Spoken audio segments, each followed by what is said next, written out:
Hello dear students of Standard 8. Welcome to DAV Mobile Public School.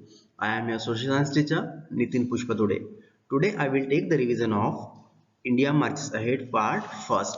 So let's start our today's online session. First point is the Indian Independence Act 1947. Okay, students, what about the Indian Independence Act 1947?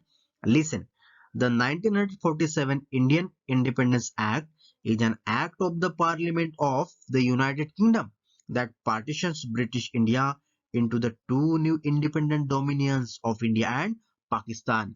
Yes, students, the Indian Independence Act 1947 was passed by the British Parliament. It was designed by the Clement Attlee, the Prime Minister of Britain. Students, who was the Clement Attlee? He was the Prime Minister of Britain. Students, Clement Attlee designed the Indian Independence Act 1947 to transfer the power from British to India. Okay, students, government to the independent Indian government and to partition India into the two nations, India and Pakistan. Yes, students, so this act of 1947 was based on the Mountbatten Plan. Yes, students, what are the main features of the Indian Independence Act 1947? Listen, students, first, the British rule over India would end with immediate effect. This is the most important features of this act. Second, an independent dominion of India was made including the United Provinces under the British like Madras Presidency, then Carnatic, East Punjab, West Bengal, Assam, etc. Third one, students, West Punjab, North West Frontier Province, Sindh and East Bengal would go to the Pakistan. That means this region included in Pakistan. Then next one, the princely states were given the freedom to decide which dominion to join. And last one, students, the dominion of India and Pakistan were granted complete freedom and they became the members of British Commonwealth. So students, these are the main features of the Indian Independence Act 1947. Yes, students, the given picture depicts the message about the first Prime Minister of India, Jawaharlal Nehru. Yes, after the imposed of Indian Independence Act 1947 by the British government, then India became a independent country. So after that, first of all, first Prime Minister of India, Pandit Jawaharlal Nehru, hoisted the flag. Students, the Indian Independence Act of 1947 was based on the Mountbatten Plan. Yes, students, what about the Mountbatten Plan? Listen, the British government proposed a plan announced on 3rd June 1947 that included two most important principles. First, partition of British India, and second, to transfer the power from British to India. So this plan called the Lord Mountbatten plan. Okay, student, the given picture is the picture of Lord Mountbatten. Students, who was the Lord Mountbatten? Listen, Lord Mountbatten was the last viceroy of India. Then after that, he became the first Governor General of independent India. Yes, students, Lord Mountbatten became the first Governor General of independent India. Then after that, students, C. Rajagopalachari. Second picture is the picture of C. Rajagopalachari. Listen, C. Rajagopalachari was appointed the next Governor General. He was the first and the last Indian to become the Governor General. Students, 560 princely states join India according to the Mountbatten Plan. Again, the states of the Junagadh and Hyderabad joined India after the military action. Yes, students, likely that some other colonial states which were under the foreign rule were also liberated. For example, Pondicherry freed from the French in 1953 and Goa from Portuguese in 1961. Okay, students. Then after that, again the Sikkim became the part of Free India in 1975. Okay, so students, according to the Mountbatten Plan, India freed from the British rule. Okay, students, during the Indian Independence Act 1947, the process of framing Constitution of India was going on. Okay, students, for the framing of Constitution, two committees were there. First, Constituent Assembly. Listen, students. Constituent Assembly. What about the Constituent Assembly? Listen. Constituent Assembly of India was elected to write the Constitution of India. It established on 6 December 1946. The Constituent Assembly consisted of the elected representatives of various provinces who were eminent personalities in their own fields.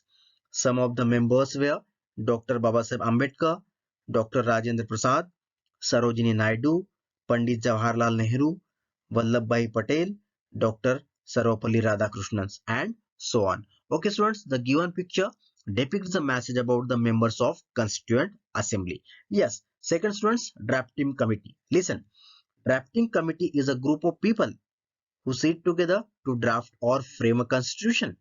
The drafting committee had 7 members such as A.K. Iyer, N. Gopalswamy, Dr.